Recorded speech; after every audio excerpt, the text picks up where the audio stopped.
Well, uh, there we go. Well, I am just trying to get through the day. It's 100% charged, my phone. I have, I think about 3.5 hours before I have to get myself to work.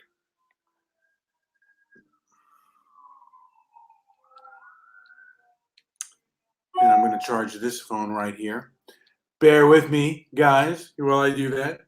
Just want to get things kind of done, and there we go. Oh, my heavens.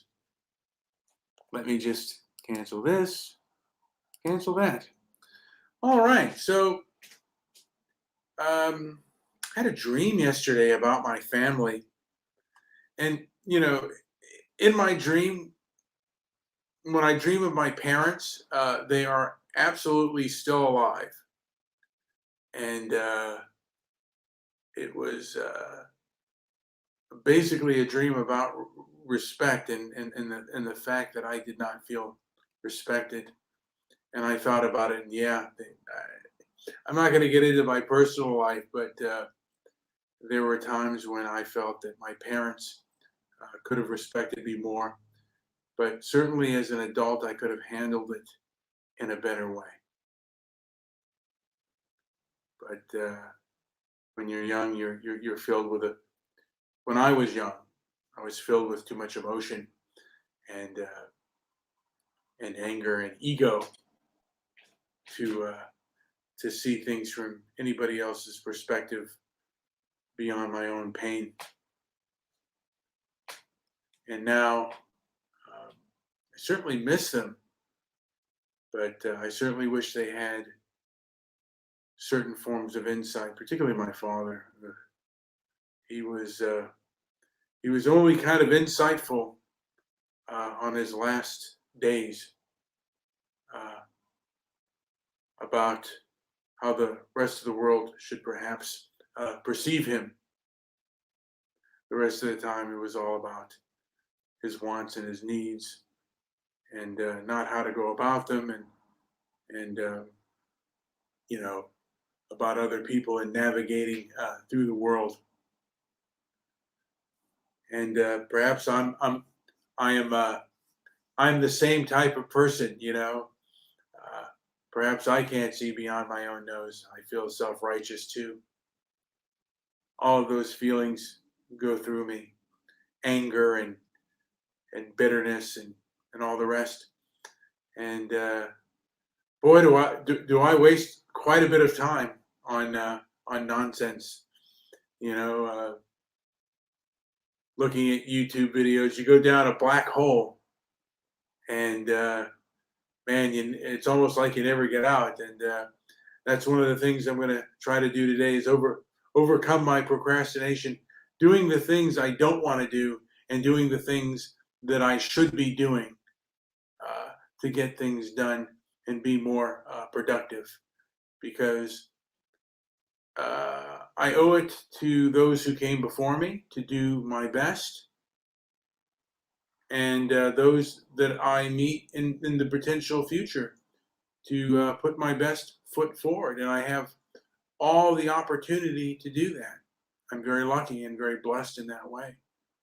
And there are a lot of people that aren't, that suffer, and perhaps suffering can make you grow. Actually, it does. I would say that the suffering of the loss of my parents has certainly made me grow. I wish I didn't have to grow in that way because I certainly miss them. But loss can make you grow, and it is a form of pain that makes one grow. I guess it's called growing pains. And I'm at I guess the twilight years of my life. So 52 now, and the 60s are coming up, and then the 70s, and or hopefully the 70s, or even hopefully the 60s, and then the 80s. maybe the 90s, maybe I'll be 100. Like my old man was always wishing he would be. He was always thinking that he'll be 100, and he died at 77 years of age. Even when he was in his bedridden, he was saying, "I'm going to live to be 100." But after a while, he wasn't saying that anymore.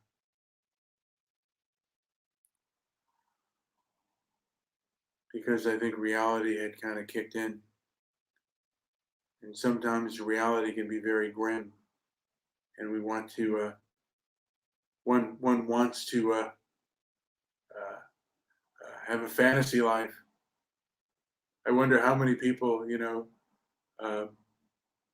have a fantasy life, and how many people who are poor think of themselves as these great philosophers. I think I to a degree do.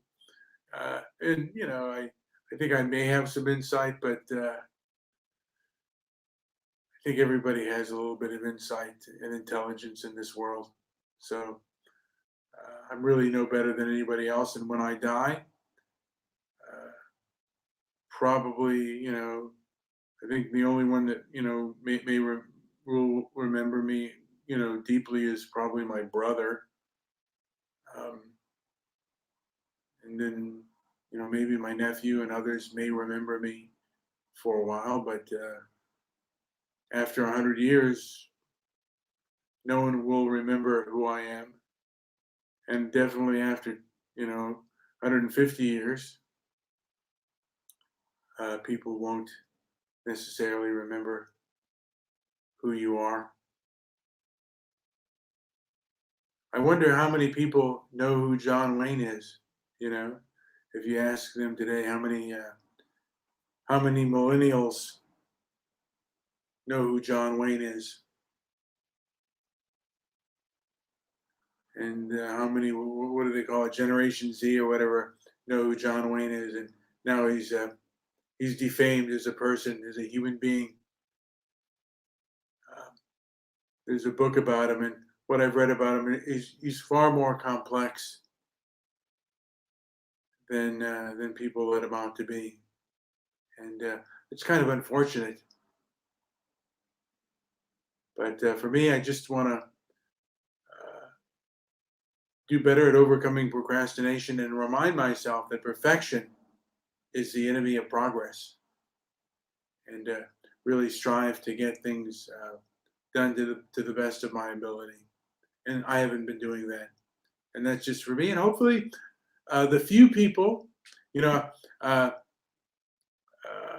Debbie, there's a person who always remarks on how few listens I have, and I hope the few people that listen get a little bit out of it. But I do believe that working hard and doing things and getting things done, I think it makes a person feel that much better. And there are times when you can't. I mean, my leg, like when my leg hurts, how much time I wasted. But I'm gonna, travel through the pain and just get the things done that need to get done, and strive to do my best. And I'll see how I do today. So I'm gonna just keep a reminder. I'm gonna see how much work that I can get done by overcoming my procrastination, and see how much I can get done. Anyway, this has been Brian with Transparency and Merit. Like, subscribe, leave a comment down below, and visit our website at transparencyandmerit.com. Thank you for listening.